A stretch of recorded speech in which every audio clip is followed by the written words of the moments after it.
All right, welcome back to another episode of the Uncut Truth. What's going on today? Not a whole lot, man. Just ready to get this show on the road. Well, let's waste no time. Let's go ahead and jump into it and let's recap last week's games and how we did picking wise. Yeah, right off the bat, we didn't do great. We were even because we picked the same teams at 3-2, which puts us at a total of 18-9 on the season. But a couple of games that we didn't expect to go the way they did. Yeah, for sure. I did not see NC State winning, and they won by 2 touchdowns in that game against Louisville. Yeah, that pretty much all but dashes Louisville's hopes unless somehow Clemson drops. But I don't see that happening. I think Louisville's done for the year once again.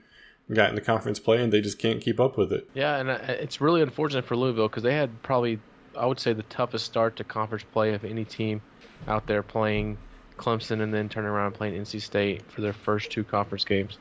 And then we nailed it on TCU, Alabama, although it did take 4 quarters for Alabama to beat A&M. So kind of a little bit of head scratcher win for Alabama because I did not think Texas A&M was that good.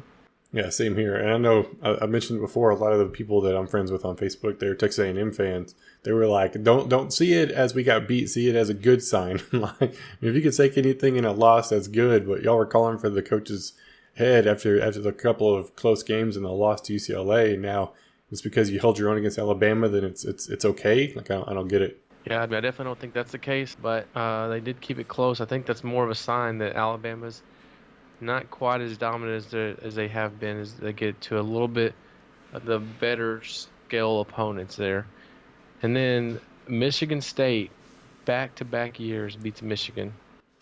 I couldn't believe that. But I'd said last week's episode that it would be a potential, like out of all the games, I think that was going to be the upset that I said because the Michigan's quarterback was hurt. He wasn't playing. He's out. I think I said broken vertebrae in his back. So that was going to be a question mark anyways. And then Michigan State took advantage of it. Yeah, and it was crazy. They only scored 10 points. Michigan scored 14 in the first half, and they were up 14-3 at halftime, and they win it 14-10. And then finally, Texas beats Kansas State. And while we're talking about that, Kansas beating Texas State, what did you take out of this game? I thought it was, I thought there was some bright spots in it, man. We had a true freshman Ellinger playing. He played pretty good first start. I think he ended up coming in a little bit last week or so, but his first true start, getting the whole show, I think he did pretty good. I mean, K-State had a couple big passes, which you don't expect from them. They're more of a run team. They remind me a lot of the old Florida with Tebow or Mississippi State with Prescott when he was there. They run the ball a lot of options, stuff like that. So if they hit a couple big passes, Texas didn't expect it. So to me, they're still giving up the big play in the secondary, which has happened all year long. I mean, look at the USC loss in overtime. Too many big plays, too many big pass plays caused them. And they showed weakness to the run game, which is unfortunate because some of those teams have pretty good backs. TCU's going to more of a balanced attack, and being able to see that Texas showing the weakness that it's not good. But a big win in conference. Now they're tied for first in the Big 12. I mean, who would have thought of that? He didn't start against USC. I don't think Ellinger did. I thought it was the other guy. It shows that he threw all the passes against USC. He did. I thought he did. Maybe he did. Maybe I missed out. One thing I did take away from it is, a lot of the college teams go to this almost relying too much, in my opinion, on their quarterback. They got him running the ball. They got him passing the ball. He in this game, let's see here. They only ran it 40 times this game, which is still good, but it's definitely down from what they had been running it. But they passed it 50 times. So Ellinger dropped back to pass 50 times, and then he ran it 20 more. So out of he ran 70 of their 90 plays was through him. That just seems like a lot for a young quarterback. Even though he's throwing some of them, that's just a lot of passing and a lot of running for him. I definitely think if they're going to have any chance against OU this week, they got to get back to more of the balanced attack, maybe a little bit more, maybe the 50-40, 50 runs, 40 rushes, 40 passes. But definitely, I think they're relying a little bit too much on him, especially since they only let the running backs carry it a total of 20 times. It just seems a little bit low to me. Second thing is the defense did not look very good this game. Like you already highlighted the big plays in the passing game. They managed 254 passing yards on 14 completions. That is almost 20 yards per completion that they averaged on this.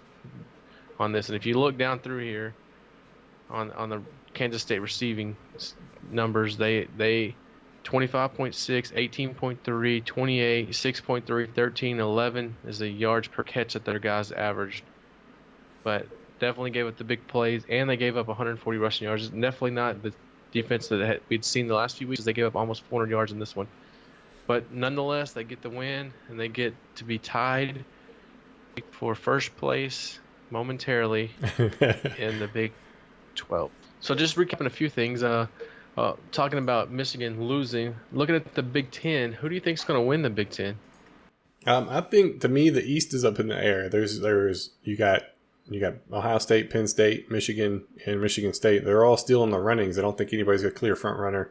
It's going to come down to if Penn State can survive the next 3 weeks, because they have all of those teams back to back to back. So I think if Penn State holds out, they have a good shot. Ohio State's been playing well. I think the West is still super weak. There's no real. I mean, Wisconsin's leading the charge there, but I don't think they're going to stand a chance in any of the teams from the East. So I think the East will win it. If I had to choose right now, I'll probably go out and say Ohio State.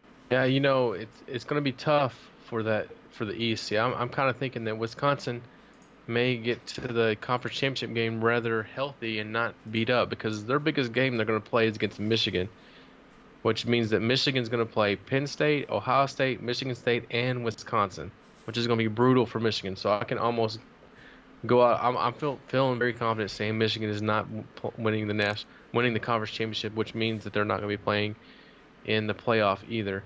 But I think between those other three, Ohio State, Penn State, and Michigan State, they're just going to beat each other up here down the stretch, and Wisconsin, I think, may get taken advantage of it. I'm not ready to pick Wisconsin, but I feel like Wisconsin definitely has the advantage playing on the weaker West side. Moving forward, what about this OU loss?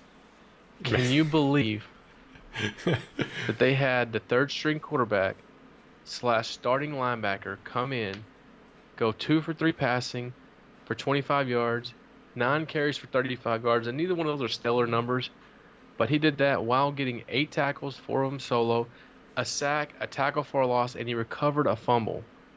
What did this guy return a punt too? I think the announcer said all he had to do was kick a field goal or extra point, and he would have had everything. And like jack of all trades for dang sure. I think their starting quarterback, they said, was out for personal reasons, which was unfortunate, but I mean it worked out great. Ohio State comes in, gets the win. I think the Oklahoma has to win out. I mean, anybody in the Big 12 has to pretty much go undefeated. Oklahoma might be the exception. They have to win out to hope for a playoff spot. I think they will have a big test this week against Texas, and this loss was, for me, if not the upset of the year, it was one of the biggest losses in the top 25 so far out of all of NCAA. Yeah, I was definitely surprised there seeing them get beat. I think OU and I think TCU could probably each lose a game and get in, depending on who TCU loses to. If they lose to Oklahoma or Oklahoma State, then I think they'll be fine. Or even maybe Texas Tech. I think I saw their rank this week now. Then I think they'll be fine if they just lose that one game. But definitely going to have to win out. Speaking of one loss, how many teams do you think are going to be in the playoffs that have one loss or possibly 2 losses? To me, it depends on the losses. I would say 1, maybe 2 one-loss teams make it. I won't say any more than that. I don't think that's possible, because a lot of these teams right now, it's set up to where it's going to be the conference champ winner, and those teams are going to be undefeated until they get there, and they're going to make it. I don't think any 2-loss teams will make it. I highly doubt it. But I'd say 1, maybe 2 one-loss teams if it comes down to it. Depends on who they are. But I think conference champ winners, they go undefeated. They don't have to worry about it. See, and I think that you could get – I think you're going to have 4 one-loss teams make it this year. The only one I think is wondering is if Alabama can somehow go undefeated, which I'm still not buying it. But I don't see anyone escaping in that Big Ten undefeated. I think that you could end up having a 2-loss team from the Big Ten possibly make it, because there's so many of them stacked at the top. And another one, Clemson is another one that could end up going undefeated, although they still got to win some games too. And Miami is looking pretty good on the opposite side of the bracket at 4-0 in their conference. But I think you got USC. I still think they're going to win the Pac-12. I think you're going to end up getting a Big 12 team in there as well. It's probably going to have 1 loss. I think you could have. I'm saying 3. I'm going to say 3 1-loss teams, maybe 1 2-loss team. And that's going to wrap up another episode of The Uncut Truth. Thanks again for coming and hanging out with us. If you want to continue the conversation, leave us comments below. We're monitoring those 24/7, and we will reply. We'll give you a shout out in the next week's episode. Yeah, be sure to follow us on social media, Twitter, Facebook, anything along those lines. Be sure to subscribe if you're new. If you like the video, leave a like, let us know, leave comments like you just said. Keep us on our toes as we bring you the information and the latest news. And this has been The Uncut Truth.